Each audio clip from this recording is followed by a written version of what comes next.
What's up, everybody? What's up, everybody? Um, it's that time again.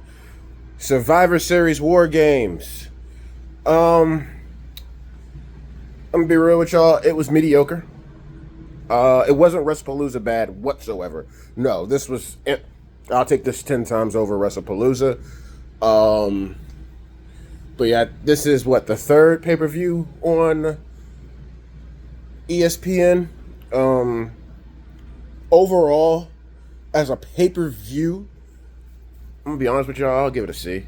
Um, Survivor Series hasn't been hitting like that as late. Like the War Games matches are fine. Don't get me wrong. It's just Survivor Series as a whole no longer has that oomph. Like I still like Survivor Series, but it's not for it to be one of the big four. It's definitely last on the list. It's honestly, if anything, let's say you were on your way somewhere, and you missed the pay per view. This is honestly one of the most skippable ones, to be fair. And I hate to say that because I actually like Survivor Series. It's not my favorite, but I like Survivor Series. But anywho, um, tonight's match, we started off with the women's War Games match, which, in my opinion, it probably should have started off with the men's War Game match just to get the crowd hyped. But given to what happened in the men's War Game match, which again, I'm gonna get into that once we get there. Yeah, women's War Game match started with Charlotte and Asuka, Friday night, because Charlotte won the advantage. I predicted that the faces were going to win. For those who don't know who the faces were of this match, it was Charlotte, Alexa, AJ Lee, Rhea, and Io Sky. It's not my favorite women's War Games match. I'm gonna be honest with y'all. I think one of my favorite women's War Games matches is honestly still back in NXT.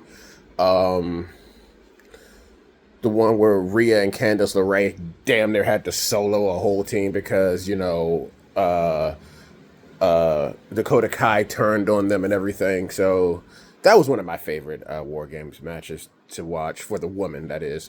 But I have others, but that's just the one that always comes to mind, the one I like to rewatch the most somewhat. But yeah, the Faces won. They beat the team of Becky Lynch, Lash Legend, Nia Jax, and the Kabuki Warriors, Asuka and Kairi Sane. The only unpredictability of the match was the entrances, to be honest with y'all. Like, I thought I knew how the entrances were going to come. Like, I honestly, at one point in time, really thought AJ and Becky were going to be the ones that, be the last people in the match. That didn't turn out. They were like the second and third for their respective teams. So that was cool. But it was like, overall, the match was like, I expected a little bit better. It wasn't what I wanted it to be, but that's okay. Overall, I gave the match like a C. It is what it is. Better luck next year, I guess. But the next match was John Cena versus Dirty Dom. Now, if anybody doesn't know, I am a Cena fan. And I'm very with you. I think a lot of people went in knowing Cena was going to lose this match. The fact of the matter is this: Cena did not need the Intercontinental title. He didn't need it. It was just to get him. He only got it to be a Grand Slam champion. To give the fans that. And so we knew Dirty Dom was getting it back because I still think the plan is ultimately to put the Intercontinental title back on Finn Balor. Well, when that happens, it might be at Mania. Who knows? But yeah, the whole Judgment Day, you knew Cena was definitely losing when the whole Judgment Day kind of comes out and jumps him. Like for Raquel and Roxanne came out with Dom. They got ejected from the match after Dom faked the Penta injury that happened on Monday. And then Finn and JD came out because the referee got hit. Of course, the referee's like, "Oh my God, I got hit," and he only got bumped. It was just like he had to act like he was really, really hurt. Like always, they really need to kind of change how that works, but whatever. Cena managed to fight JD and Finn off. They took like a double attitude adjustment. And then out of nowhere, Liv Morgan comes out. She returns, helps Dom win the match. Happy to see Liv back. I'm gonna get into Liv in a second. The next match was, I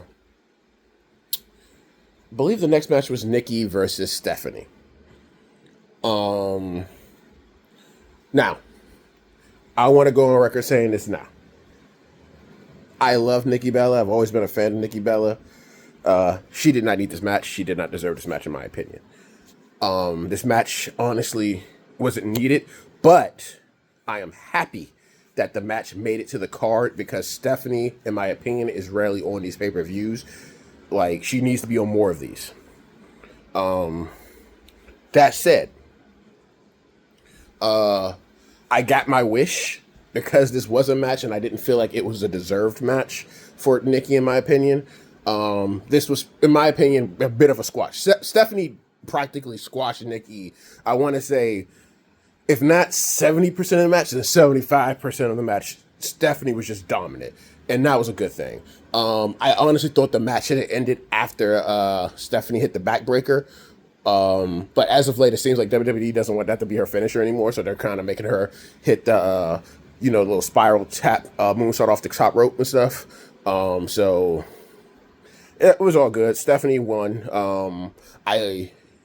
Now to get back into that Liv Morgan portion, I think after this victory, we need to move Stephanie away from these little minor feuds. And what I mean by minor feuds, like the Nikki Bellas of the division,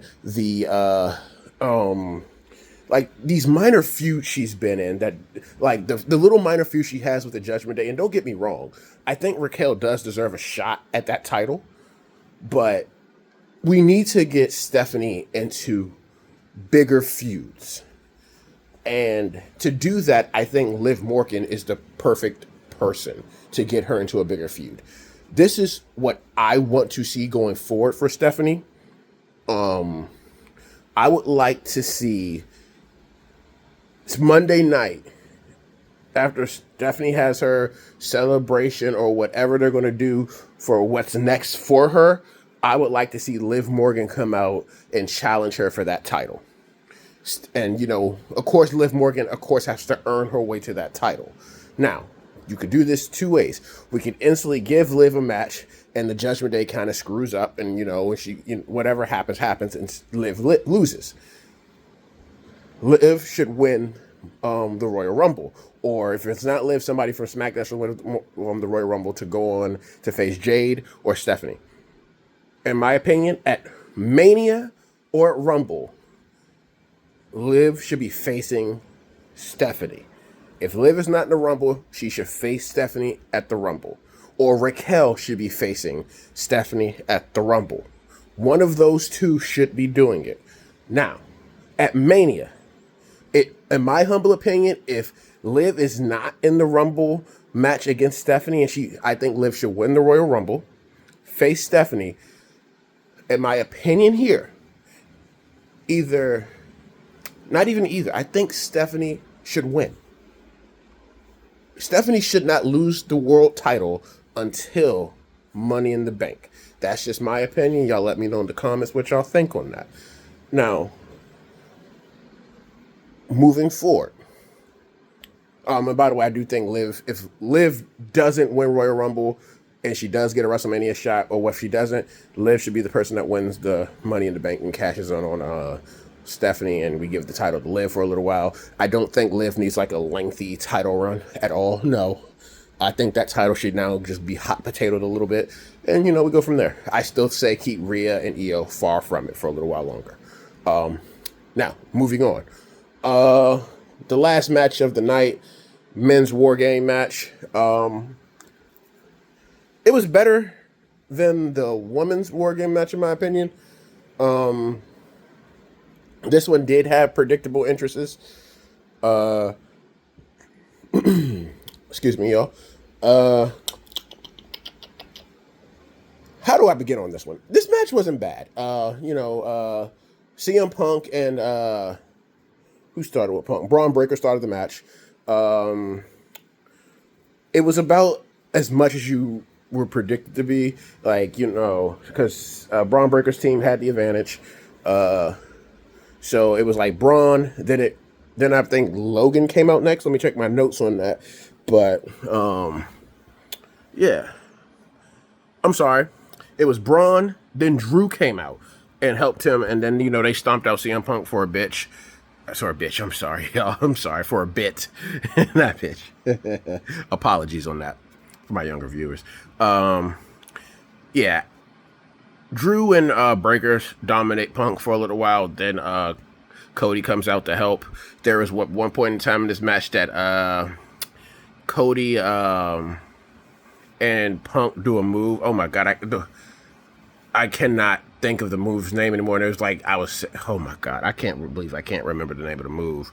A Doomsday Device move, and it looked like Breaker was hurt. I ain't gonna hold y'all. It looked like that man's neck was broken. I thought they was gonna stop the match because it did not look like he was okay.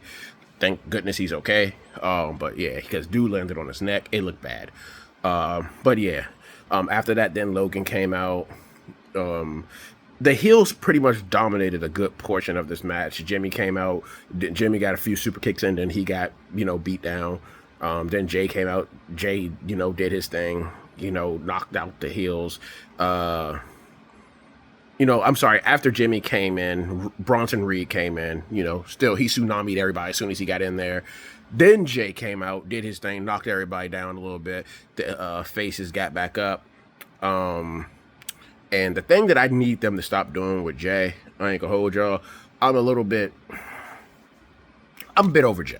I'm a bit over Jay. That's just me. For those who are Jay Uso fans, I like Jay, but I like Jay more as a tag team guy than a main event guy.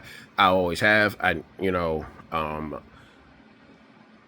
It just wasn't for me. I don't think, honestly, in my opinion, I really don't think Jay should have beaten Gunther at Mania, because it was basically repeating a storyline that Jimmy Uso, I said Jimmy Uso, my God, that Sammy Uso, technically, but Sami Zayn did last year with the Intercontinental title against Gunther. It was like, why are we repeating this, I don't want to rehash WrestleMania, but, this overhype that they give Jay, I'm a bit over it. I really hope Jay is not Cena's last appointment. Good God, y'all, I can't talk today, y'all. I just can't talk today. Opponent. I don't want Jay to be Cena's last opponent. Once they come here in DC, I hope it's going through a LA Knight, personally, given to like who is left that is predictable. I think it should be either LA Knight or Gunther. Honestly, personally, should honestly be LA Knight. I think LA Knight needs to push, but anywho, getting back to it. So once Jay does his thing and all the heels are down, he gets on top of the cage and starts doing his song again. And I'm like, okay, I get it. It's fun to do if you're in the crowd. I get it. Why? You could have been using this time, to be stomping down your opponents. Why?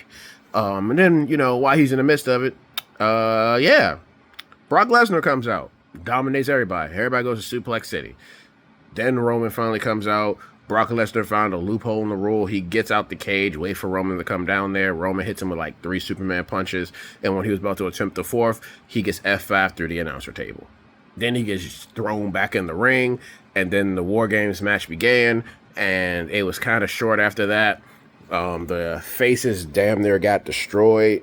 And then we got to a point where CM Punk and Braun Breaker basically fighting it off, and a mystery assailant gets in the room. I said the ring. I cannot talk today, y'all. I apologize. But a mystery person gets in the ring, like all masked up and everything, all dressed in black, and he does all of Seth Rollins' moves on CM Punk. Now, for those who don't know, Seth Rollins is legitimately injured. He has shoulder surgery.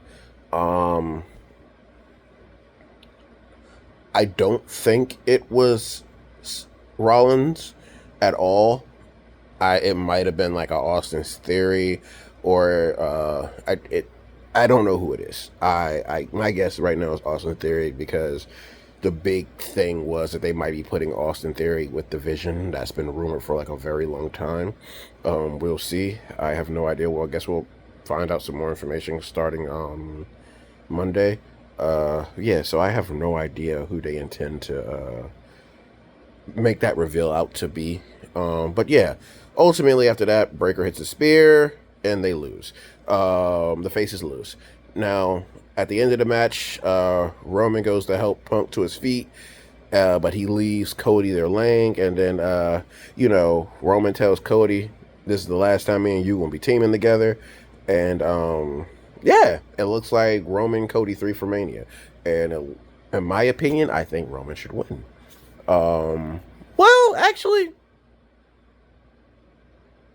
you know what? It's definitely going to probably be Roman Cody because they have to put Seth versus uh, CM Punk somewhere.